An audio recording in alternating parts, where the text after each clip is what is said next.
요한이서 1장 7절에서 13절입니다. 키워드는 진리 안에서의 교제, 교회를 지키는 진리, 진리를 소유한 교회입니다.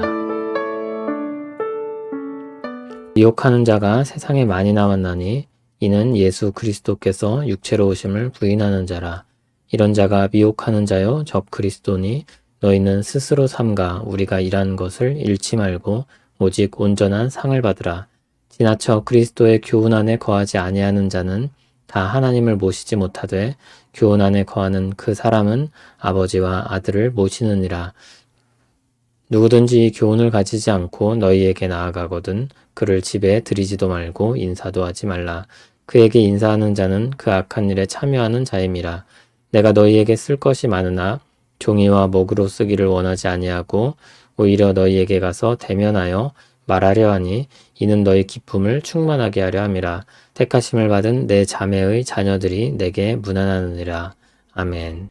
4절에서 6절을 보면 진리 안에서 행하는 것을 강조하고 있습니다. 왜 그렇게 진리를 행하는 것을 강조하고 있는지 그 배경이 7절에 나옵니다. 미혹하는 자가 세상에 많이 나왔다고 했습니다. 미혹한다는 것은 사람들을 속여 길을 잃게 만든다는 뜻입니다. 바로 이어서 그에 대한 구체적인 성격이 나옵니다. 예수 그리스도께서 육체로 오심을 부인하는 것입니다. 그가 바로 적그리스도입니다.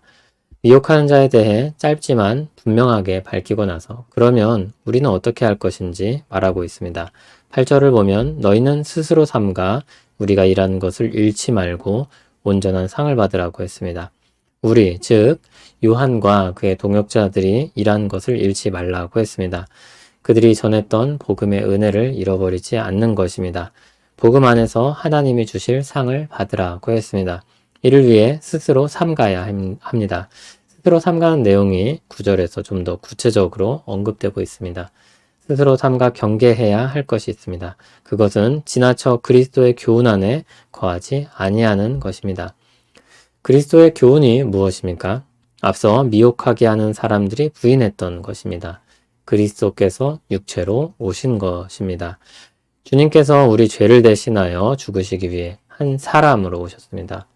하나님 아버지의 뜻하신 바대로 모든 속죄의 사역을 감당하셨습니다. 이 복음의 교훈 안에 거하는 사람은 아버지와 아들을 모신다고 했습니다. 요한은 단호하게 말합니다. 10절입니다. 누구든지 이 교훈을 가지지 않고 너희에게 나아가거든 그를 집에도 들이지 말고 인사도 하지 말라. 또 그에게 인사하는 자는 그 악한 일에 참여하는 것이라고 했습니다. 너무 강한 어조로 말하는 것처럼 느껴지기도 합니다. 인사도 하지 말라고 하고 집에도 들이지 말라고 합니다. 인사하면 악한 일에 참여하는 사람이라고 합니다. 이것은 단순한 인사를 가리키는 것으로 보기는 어렵습니다. 또 사회와 관계를 끊으라고 볼 수도 없습니다. 이단들 역시 쉽지 않긴 하지만 복음을 듣고 돌아오도록 해야 할 대상 중에 하나입니다.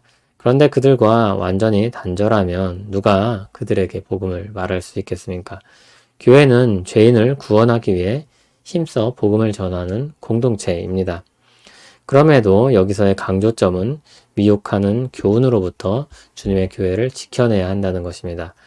진리를 수호하는 것입니다. 그런 맥락에서 인사한다는 것은 그들과 교제하는 것, 그리고 미혹하는 위험으로 들어가거나 그 위험을 교회 안으로 들이는 것으로 보아야 합니다. 우리는 겸손히 이단과 잘못된 교훈으로부터 스스로를 삼가 지켜야 할 것입니다. 12절을 보면 이 편지가 짧은 이유를 알 수 있습니다. 할 말이 많지만 직접 가서 만날 계획을 가지고 있기 때문입니다. 일단 급한 대로 중요한 지침들을 편지로 써서 미리 보낸 것입니다. 자세한 내용은 직접 만나서 이야기할 것입니다. 물론 핵심적인 내용은 여기에 다 들어있습니다. 새로운 비밀스러운 이야기가 따로 있는 것이 아닙니다. 다만 사도 요한은 직접 만나서 하나님 안에서 교제하며 바른 교훈을 다시 전할 계획을 가지고 있습니다.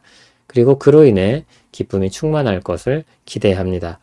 이를 통해 주님 안에서의 교제를 생각하면 교회 교제는 단지 먹고 마시는 모임이 아닙니다. 진리의 말씀을 다시 확인하고 그 안에서 교제하며 즐거워하는 모임인 것입니다. 진리 안에서 교제하는 공동체가 바로 교회입니다.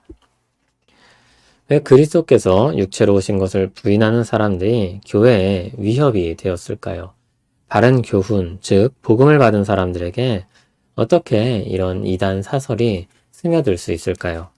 아마도 그들의 말은 설득력 있게 들렸고 더 진보된 복음처럼 비춰졌을 것입니다. 성자 하나님이 육체로 오셨다는 것은 우리 이해를 넘어서는 신비요, 우리를 위해 베푸신 넘치는 사랑입니다. 그거보다 이해하기 쉽고 받아들이기 쉬운 것이 무엇입니까? 우리 이해의 수준으로 복음을 끌어내리는 것입니다. 어떻게 하나님이 사람이 될 수 있느냐? 잠시 사람의 몸을 빌린 것이다. 잠시 사람처럼 나타나셨던 것이다. 이런 설명이 훨씬 우리가 이해하기 쉬운 것입니다. 이전에 전해진 복음이 전해진 초기였기 때문에 내용이 좀 과장된 것이다. 그런 식으로 말했을지 모르겠습니다. 그러나 모든 성경을 통해 우리가 확인하는 것은 그리스도께서 사람이 되셔서 사람으로 죽으시지 않으시고 사람으로 부활하시지 않으셨다면 모든 복음은 복음이 아니게 됩니다. 모든 복음의 논리를 깨뜨리는 것입니다. 우리 주 예수 그리스도께서 육체로 오셨다는 것은 빼내어 버릴 수 없는 근본적인 진리입니다. 마귀는 처음부터 거짓말하는 자였습니다. 역사 속에 일어난 사실을 바꿀 수 없다면, 주님이 십자가에서 죽으신 일이 이미 일어난 사건이라면 마귀가 할 수 있는 것이 무엇입니까? 그 사실을 왜곡하여 잘못된 믿음을 갖게 하고 바른 믿음에서 이탈하게 하는 것입니다. 그래서 사도 요한은 교회 안으로 그러한 교훈이 스며들도록 만드는 것을 완전히 봉쇄하고 있는 것입니다. 미혹하게 하는 교훈이 들어오도록 하는 일에 의도적이든지 그렇지 않든지 직간접적으로 동참하는 사람들, 그 악한 일에 동참하는 것이라고 경고하는 것입니다. 스스로 삼갈 수 있도록 미리 그들을 주의하고 있는 것입니다. 복음의 진리는 교회를 교회되게 하며 교회를 지킵니다. 예수 그리스도의 복음을 왜곡하는 이단들이 여전히 많습니다. 우리나라에도 가짜 재림 예수가 그렇게 많다고 합니다.